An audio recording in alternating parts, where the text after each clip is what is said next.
Bismillahirrahmanirrahim. Assalamualaikum warahmatullahi wabarakatuh. Waalaikumsalam warahmatullahi wabarakatuh. Alhamdulillah kita bertemu lagi di acara Kamis Menulis. Sedikit kesimpulan dari ringkasan tafsir Ibnu Asyur. Beliau adalah salah satu ulama tafsir yang dikenal secara menyeluruh oleh kaum muslimin, yang bernama Muhammad Tahir bin Asyur. Beliau berasal dari Tunisia, kelahiran 1879 dan wafat pada usia 94 tahun.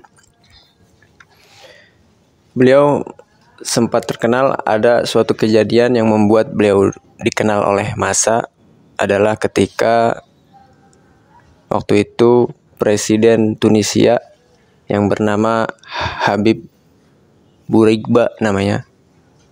Presiden itu mengumumkan bahwasanya ketika Ramadan kita nggak usah berpuasa karena puasa bisa menurunkan produktivitas. Maka ketika mendengar itu,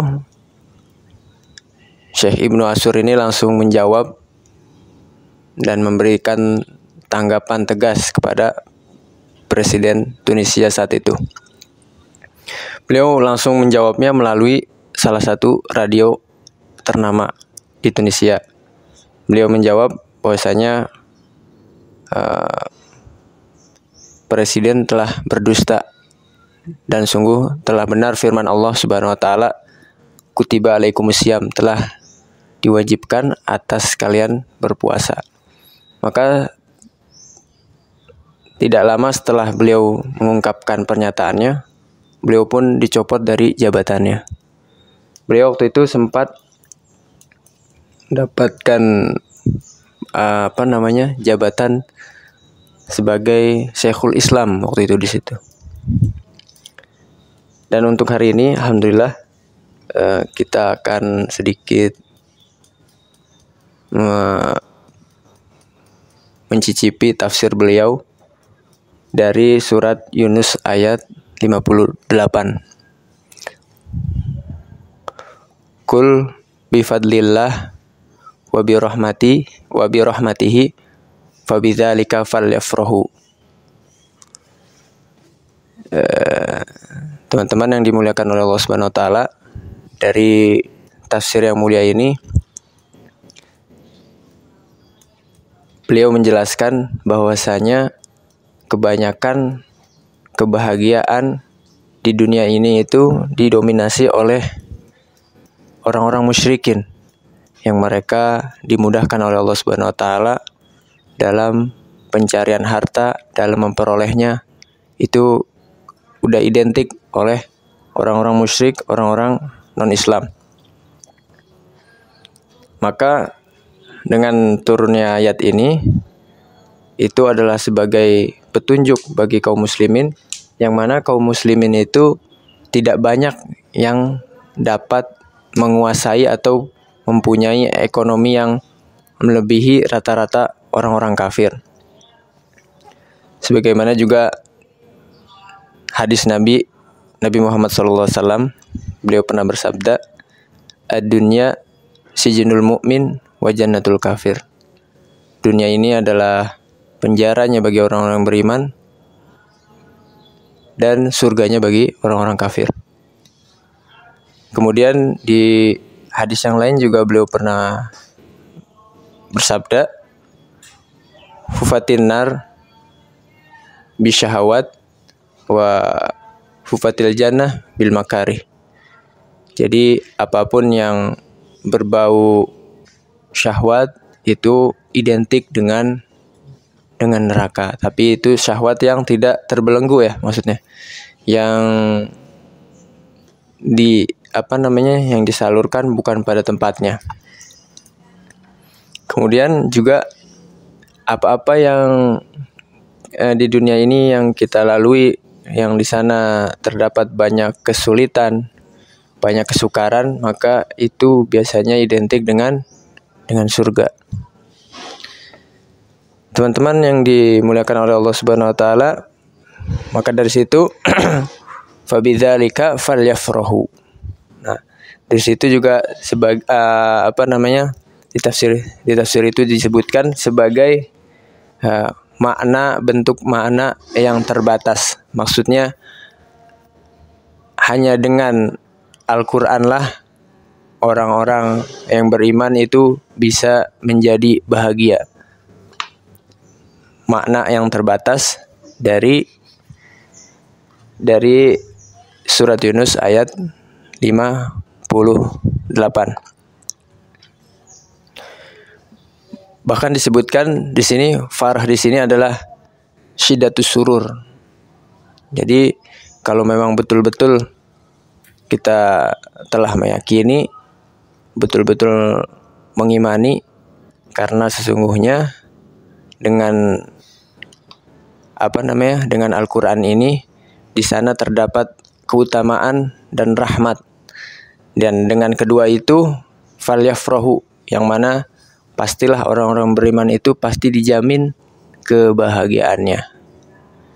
Makanya disebutkan falyafrahu, pasti dia itu bahagia atau mendapatkan syiddatus surur, kebahagiaan yang sangat. Mungkin itu yang bisa disampaikan. Assalamualaikum warahmatullahi wabarakatuh. Baik, kembali lagi kita di hari Kamis yang selalu manis dalam senyum, manis yang membasahi mulut dengan berzikir. Saya akan menyimpulkan buku dari Ustadz Abi Raju Nakrawi yang berjudul Membuka Langit Surga dengan Amalan-Amalan Ringan, yaitu dengan berzikir. Dalam surat Al-An'am ayat 52. Dan janganlah kamu mengusir orang-orang yang menyeru Tuhanmu untuk mengharapkan ridhonya, dan berzikir di petang dan senja. Jadi buku ini mengingatkan kita untuk berzikir walaupun orang ingat berzikir tetapi tidak dilakukannya. Mungkin zikir kan tidak wajib, tetapi dengan berzikir kita bisa mengharapkan surganya Allah Subhanahu wa taala. Dalam hadis juga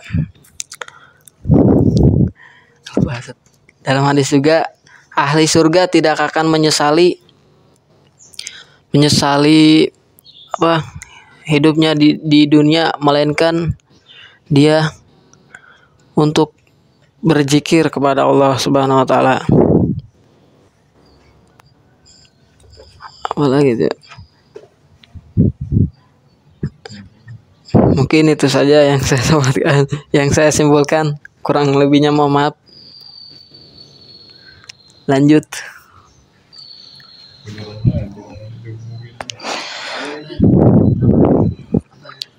Bismillahirrahmanirrahim.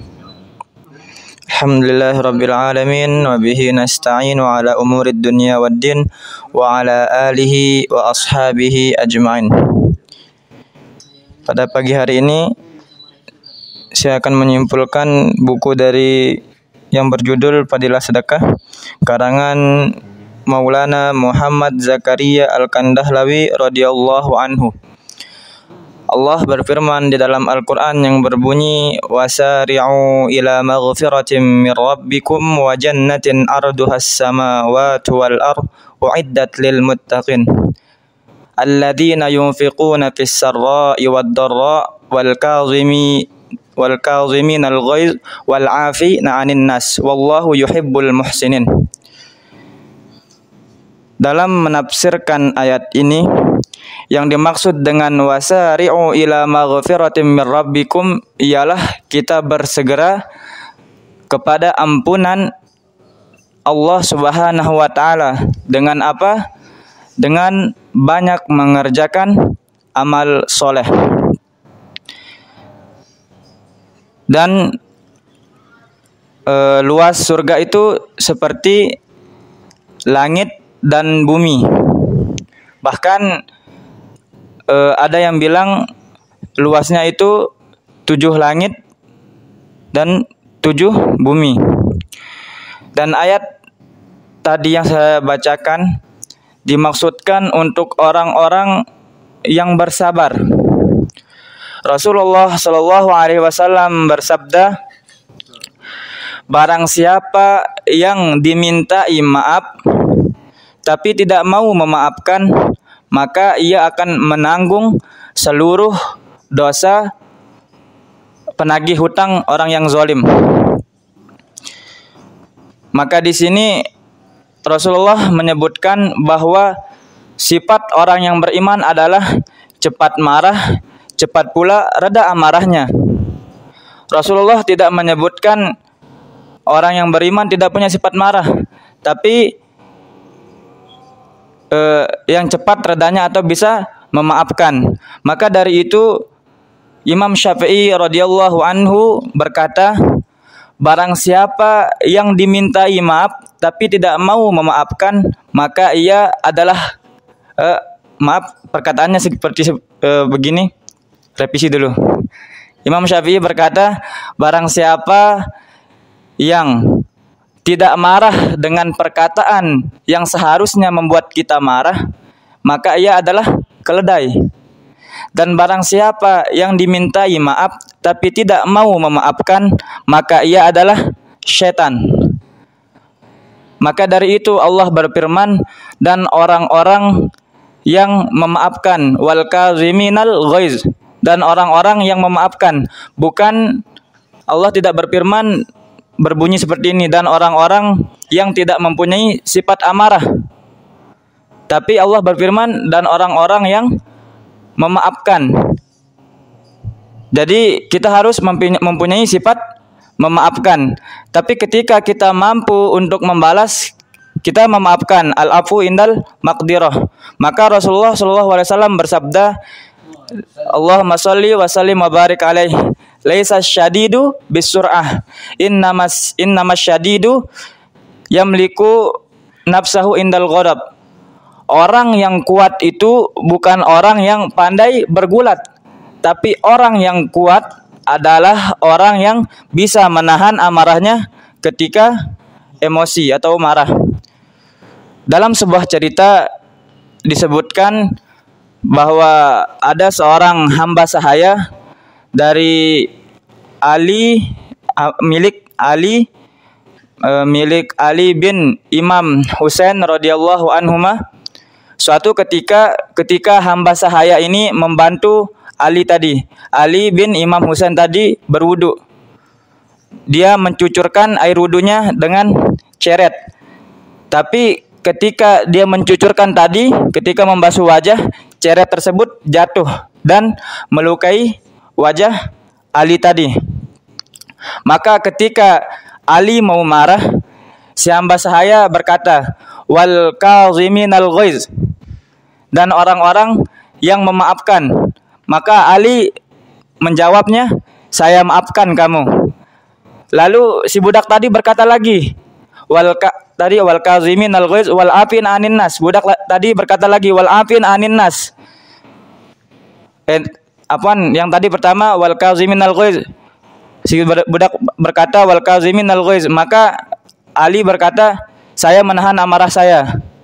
Dan budak tadi berkata lagi, wal afin anin nas, saya memaafkanmu.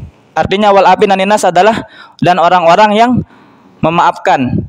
Maka ketika budak itu berkata seperti itu, maka si Ali tadi memaafkan budak tersebut. Dan lagi budak tersebut berkata, pinternya budak ini juga, wallahu yuhibbul muhsinin, dan Allah mencintai orang-orang yang berbuat baik. Maka Ali berkata, saya bebaskan kamu. Maka budak tadi merdeka. Inilah kepandaian dari seorang budak. Mungkin cukup sekian.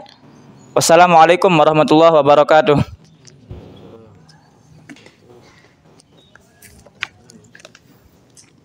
Bismillah, pada kesempatan kali ini saya akan menerangkan sedikit tentang apa tadi tuh ya judulnya.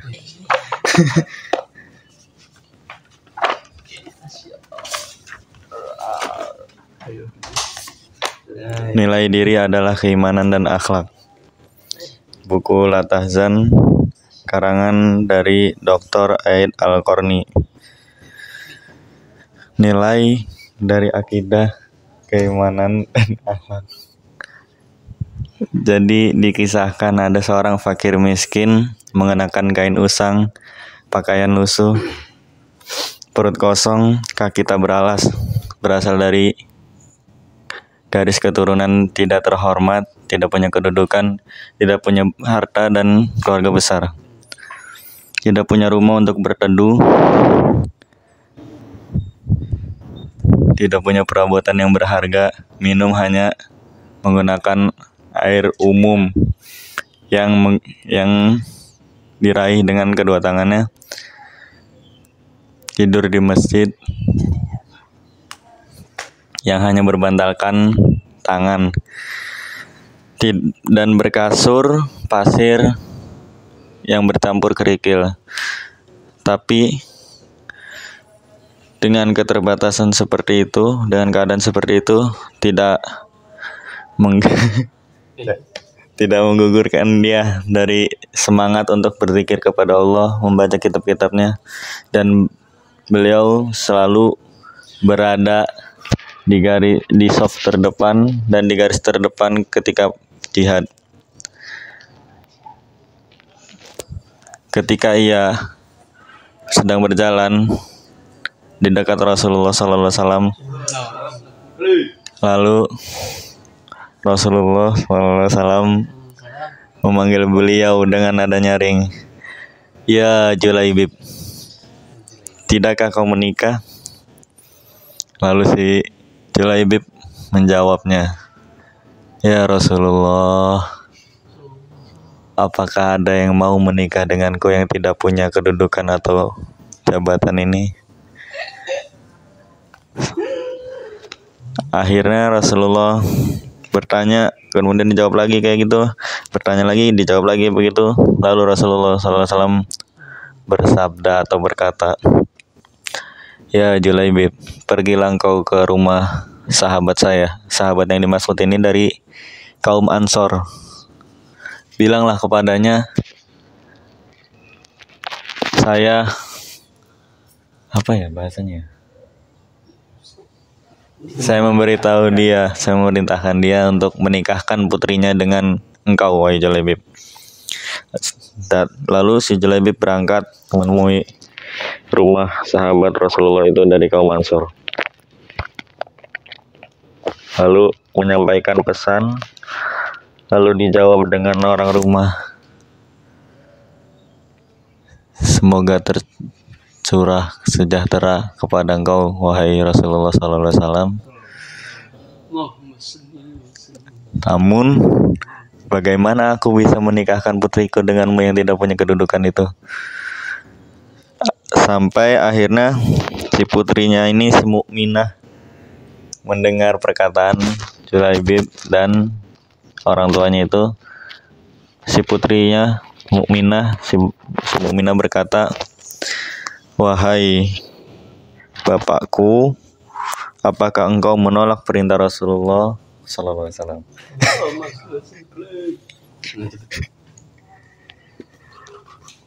Sampai akhirnya terjadilah perkawinan antara Julaibib dengan si Mukminah ini. Setelah beberapa waktu menikah, datanglah seruan jihad, bukan jihad yang manggil Julaibib ya. Jihad, berperang. Ketika ikut perang, Julaibib membunuh 7 orang, lalu dirinya juga ikut terbunuh. Ketika dipanggil nama-nama sahabat oleh sahabat Rasul ini, tidak ada nama Julaibib. Sampai-sampai Rasulullah kehilangan seseorang. "Kemana wahai Julaibib? Julaibib?" Dan Rasulullah menemukan jasad Julaibib yang sudah terbunuh, yang penuh debu. Lalu Rasulullah mengusap debu itu sambil bersabda, engkau adalah bagian dariku dan aku bagian darimu. Mungkin cukup sekian yang saya sampaikan, kurang lebihnya mohon maaf. Dilanjutkan oleh Dr. Mr. Adnan Prayoga. Bismillahirrahmanirrahim. Kembali lagi dengan saya dalam buku 20 Sebab Pria, sedikit lagi selesai nih. Karangan Dr. Salman Fad Al-Audah. Di dalam kitabnya ada subjudul yang dua terakhir, bersikap inklusif dan menjauhi masyarakat, yaitu seseorang yang berpaling dari orang banyak, menjauhi mereka dan tidak berbaur dengan mereka, lantaran mereka mengira dirinya itu lebih baik dari mereka. Orang yang semacam ini nih biasanya suka berkata, aku takut mengganggu mereka, atau aku takut menyakiti mereka, atau aku takut menzolimi mereka. Memang hal ini ada segi benarnya, sebagaimana yang telah dilakukan oleh Imam Ahmad pada akhir usianya, yang mengasingkan diri dari masyarakat. Masyarakat nih berkata, wahai Imam, engkau telah zuhud kepada manusia. Ia berkata, siapa aku sehingga pantas untuk zuhud kepada manusia? Akan tetapi merekalah yang zuhud, atau dalam tanda kurung ini, menghindar dariku. Nih cerita yang tadi itu. Akan tetapi yang tercela ialah ketika yang tercela ialah jika ia menjauh dari masyarakat atau bersikap inklusif karena merasa dirinya itu lebih unggul dan tidak sederajat dengan orang lain. Orang seperti itu biasanya suka membanggakan diri, mengagumi diri sendiri, memuji diri sendiri, merasa tinggi ilmunya lebih tinggi dari mereka, serta mencela dan merendahkan manusia lain. Disebutkan dalam sebuah hadis, orang yang berkata manusia itu telah rusak, maka dialah yang sesungguhnya telah lebih rusak lagi dari mereka. Mungkin cukup sekian dari saya. Sukron. Bismillahirrahmanirrahim. Assalamualaikum warahmatullahi wabarakatuh. Baik, saya akan menyimpulkan sebuah hadis dari hadis Arba'in, yang dimana yang menulis yaitu Syekh Yazid bin Abdul Qadir Jawaz, dimana saya bisa menyimpulkan dalam hadis Arba'in ini terkait tentang meninggalkan apa-apa yang tidak bermanfaat bagi diri kita. Sebagaimana yang dijelaskan dalam hadis dari Abu Hurairah, an Abi Hurairah radhiyallahu anhu qala Rasulullah sallallahu alaihi wasallam, min husni islamil bar'i tarkuhu ma la ya'nihi, rawahu Tirmidzi wa ghairihi. Yang artinya dari Abu Hurairah radhiyallahu anhu, semoga Allah meridainya, dan beliau mengatakan, dan Rasulullah SAW beliau bersabda, di antara tanda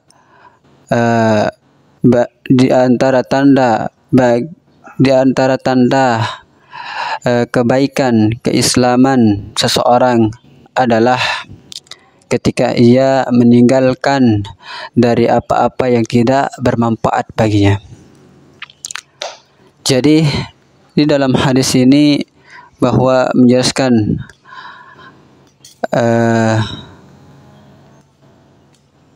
apa-apa yang tidak bermanfaat bagi diri kita, kemudian kita meninggalkannya, maka itu adalah orang-orang yang benar-benar keislaman, dan dia juga termasuk orang yang imannya kuat. Dan juga adapun juga kandungan dari hadis ini ialah seorang muslim disunahkan untuk meninggalkan dari apa-apa yang tidak bermanfaat bagi dirinya, dan ini maksudnya adalah yang seperti yang dijelaskan tadi, kita apabila kita meninggalkan dari apa-apa yang tidak bermanfaat bagi diri kita, seperti melakukan maksiat atau berjudi atau melakukan hal-hal yang tidak dicintai oleh Allah Subhanahu wa taala, maka itu tidak boleh di dalam agama Islam. Dan ketika kita bisa menahan dari apa yang kita melakukan yang tidak bermanfaat bagi diri kita, maka insya Allah kita akan menjadi orang-orang yang bisa bermanfaat, atau kita bisa menjadi orang yang bisa terjaga dari hal-hal yang tidak baik. Dan juga kandungan selanjutnya, seorang muslim juga kita disunahkan untuk memanfaatkan waktu kita untuk melakukan hal-hal yang baik atau hal-hal yang bermanfaat bagi kita. Jadi apabila kita ada waktu kita untuk melakukan hal-hal yang baik, atau seperti membantu orang, atau beramal soleh, atau hal-hal yang Allah cintai, dan apabila kita melakukan hal seperti itu, maka itu akan menjadi bekal kita kelak di yaumul qiyamah. Karena di dalam agama Islam kita harus melakukan hal-hal yang baik, bukan kita untuk melakukan hal-hal yang tidak baik. Makanya agama Islam itu sangat indah, dan agama Islam juga terkenal di mana agama yang sangat dicintai oleh Allah Subhanahu wa taala dari agama-agama yang lainnya. Dan terakhir yaitu kesimpulan. Jadi kesimpulan dari hadis tersebut adalah kita harus manfaatkan waktu kita dengan sebaik-baiknya, dan kita harus meninggalkan dari apa-apa yang tidak bermanfaat bagi diri kita. Mungkin itu saja yang saya bisa simpulkan dari hadis arba'in ini. Semoga bermanfaat. Wallahu muwaffiq ila aqwamit thoriq. Assalamualaikum warahmatullahi wabarakatuh.